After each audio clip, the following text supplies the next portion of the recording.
নমস্কার, কেমন আছেন সবাই? রূপকথার নতুন একটি ব্লগে আপনাদেরকে অনেক স্বাগত জানাই।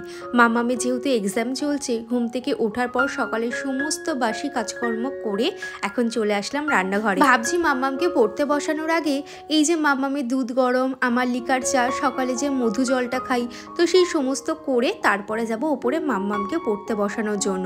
তোমরা আমাকে অনেকেই বলো যে দিদি এই মধু জলটা খেয়ে তুমি কিছু উপকার পেয়েছো? হ্যাঁ গো, অনেক উপকার পেয়েছি। যেমন গ্যাস আগে যেমন খুব ঘন ঘন হতো, সেই গ্যাস হওয়াটা বন্ধ হয়েছে। সারাদিন অনেক এনার্জি। সাথে করে নিলাম চিনি ছাড়া দার্জিলিং চা। এই চাটা খেতে না দারুণ, বিশেষ করে দুধ চাটা। তারপরে ওপর ঘরে চলে আসলাম মাম্মামের দুধ নিয়ে আর আমার চা নিয়ে। পরের দিন যেহেতু মাম্মামের বাংলা এক্সাম, সেই জন্য ওকে এই বাংলাগুলো লেখাচ্ছি, আগের সংখ্যা, পরের সংখ্যা, মাঝের সংখ্যা। মাম্মামকে বেশ কিছুক্ষণ পরিয়ে তারপরে চলে আসলাম নিচে রান্নাঘরের। সকালে যে সমস্ত বাসনগুলো পড়েছিল সেগুলো মেজে নিই। কি বলুন তো, আমার বেসিনটা যেহেতু ছোট না, বেশি বাসন পড়ে গেলে না হাত নাড়ানোরই জায়গা থাকে না, তাই জন্য ভাবলাম বেসিনটা পরিষ্কার করে তারপর রান্নাঘরে রান্নার কাজটা করব। সকালবেলা শাশুড়িমা আলু সিদ্ধ ভাত করেন, সেই জন্য সকালে টিফিনটা ওই ভাতেই হয়ে যায়। আমি যেহেতু সকালে ভাত খাই না, সেই জন্য টুকটাক মুড়ি, তারপর এটা ওটা খেয়ে নেই, মুসলি আছে সেটাও খেয়ে নেই। তবে আমার সকালে ভাত খেতে একদমই ভালো লাগে না। এদিকে সিক্রেট ব্লগার তাইবা আমাকে কমেন্ট করেছে, অনেক ভালো লাগলে আজকের ভিডিওটা দিদি, আমার পাশে থেকে। অবশ্যই থাকবো। কৃষ্ণা ফ্যামিলি অ্যাকাউন্ট থেকে দিদিভাই আমাকে কমেন্ট করেছে, খুব সুন্দর হয়েছে ভিডিওটি দিদিভাই, তোমার ভিডিও দেখতে খুব ভালো লাগে। ব্রোকলি আমার হাজব্যান্ড খুব পছন্দ করে, আমাদের বাড়িতে সবাই মোটামুটি পছন্দ করে। আমার তো বিশেষ করে চাউমিনের মধ্যে দিলে বেশি ভালো লাগে, আর ভাজাটাই কিন্তু বেশি ভালো লাগে।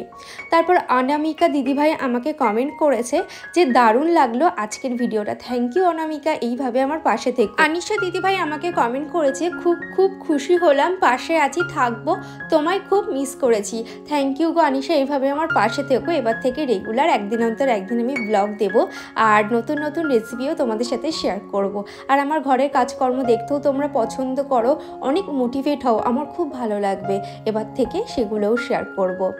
রুনা সাহা দিদিভাই আমাকে কমেন্ট করেছে, খুব ভালো লাগলো রূপকথা, ভালো থেকো। তুমিও ভালো থেকো রুনা, আর এইভাবে রূপকথার পাশে থেকো। কৃষ্ণা ফ্যামিলি থেকে দিদিভাই আমাকে কমেন্ট করেছে, আমিও সত্যি আজকে ব্রোকলি রান্না করেছি। আমিও করেছি জানো তো, তবে অর্ডার দিয়ে আনাতে হয়েছিল ব্রোকলিটা।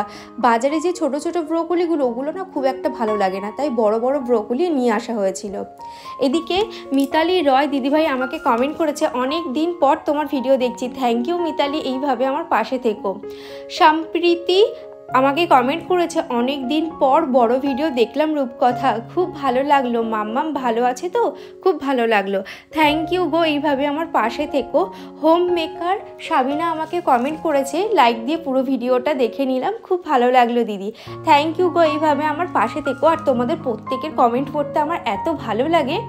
এদিকে পারভিনা খাতুন আমাকে কমেন্ট করেছে, দিদি তোমার স্কিন কেয়ার, হেয়ার কেয়ার এবং বডি কেয়ারের ভিডিও দিও। অবশ্যই দেবো, এবং ব্লগের মধ্যেই দেবো। নমনীতা দিদিভাই আমাকে কমেন্ট করেছে, অনেক দিন পর তোমার বড় ভিডিও দেখে খুব ভালো লাগলো, তোমার চ্যানেল আরও অনেক বড় হোক এই কামনা করি, সব বাধা কাটিয়ে তুমি এগিয়ে চলো। থ্যাংক ইউ নমনীতা দিদিভাই, আমি চেষ্টা করেছি সব বাধা কাটিয়ে পরপর ব্লগ দেওয়ার। তবে মাঝে মধ্যে যদি আমার শরীর খারাপ হয় বা মাম্মামের পিছনে টাইম দিতে হয়, তখন কিন্তু মাঝে মধ্যে একটা দুটো ব্লগ মিস হতেও পারে, সেটা নিয়ে কিন্তু আপনারা প্লিজ কোনো রাগ করবেন না।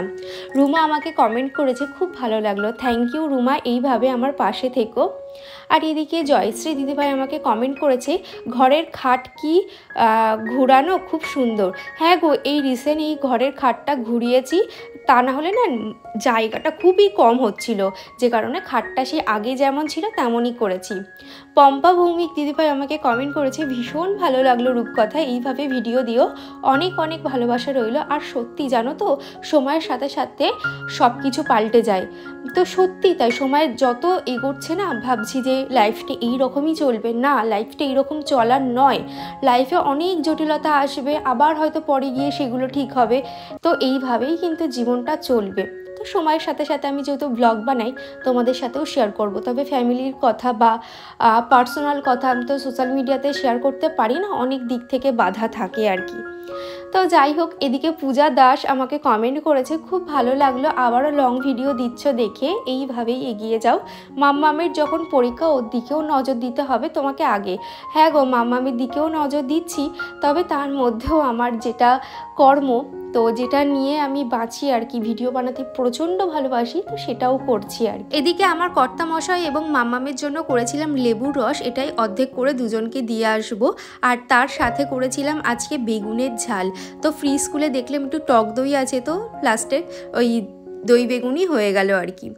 এখন করব কাঁকড়ার ঝাল। এদিকে রসুনটা ফোড়ন দিয়ে তার মধ্যে পেঁয়াজ দিয়ে মশলাটাকে খুব ভালোভাবে কষিয়ে নেব, এবং যে বেসিক ঘরোয়া মশলাগুলো থাকে তো সেগুলোই দেব।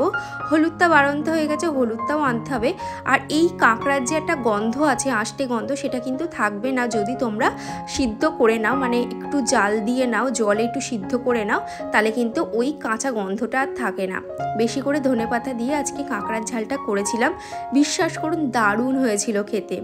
আর এইভাবে তোমরাও একদিন করে দেখো, বেশ ভালোই হবে। আজকে রান্নাঘরে প্রচুর কাজ ছিল, আর ইচ্ছা আছে মাঝে মধ্যে রান্নাঘরটা একটু ডেকোরেট করার, দেখি কতদূর কি করতে পারি। ঝুমা বিশ্বাস আমাকে বলেছে আমি তোমার ভিডিও খুঁজে পাচ্ছিলাম না, মনটা খারাপ হয়ে গেছিল। তোমার কি হয়েছিল বলো? আমার কিছুই হয়নি, তবে কিছু মানে পার্সোনাল কারণের জন্য আমি শর্টস ভিডিওই দিচ্ছিলাম, লং ভিডিও দিচ্ছিলাম না। এদিকে ঝুমা আমাকে বলেছে বিশ্বাস করো খুব খুব মিস করছিলাম তোমার long video. Thank you Jhuma, এইভাবে আমার পাশে থেকো। জেসমিন অ্যাকাউন্ট থেকে আমাকে কমেন্ট করেছে, হাই দিদি, আমার নামটা নিও আফরিন সুলতানা, আমি 14 ইয়ার্স ওল্ড, আমি স্কুল থেকে এসে তোমার ভিডিও দেখি। থ্যাংক ইউ, তুমি আমার বোন তুল্য, কেমন আছো বলো, আর পড়াশোনা কেমন হচ্ছে সেটাও জানিও। প্রিয়াঙ্কা আমাকে কমেন্ট করেছে, অনেক দিন পর তোমাকে দেখলাম, কেমন আছো, মেয়ে কেমন আছে? তোমার মেয়ে খুব মিষ্টি, মেয়ের নামটা কি? আমার মেয়ের নাম আকৃতি। আর তুমি কেমন আছো অবশ্যই জানিও। আর এইভাবেই রূপকথার পাশে থেকো। স্নান করে খাওয়া দাওয়া করে ঘুমিয়ে পড়েছিলাম। অনেকক্ষণ পর আপনাদের সাথে কথা হচ্ছে। দুপুরবেলা সমস্ত কাজকর্ম করে আমি ঘুমিয়ে পড়েছিলাম দুপুরবেলা খাওয়া দাওয়া করার পর।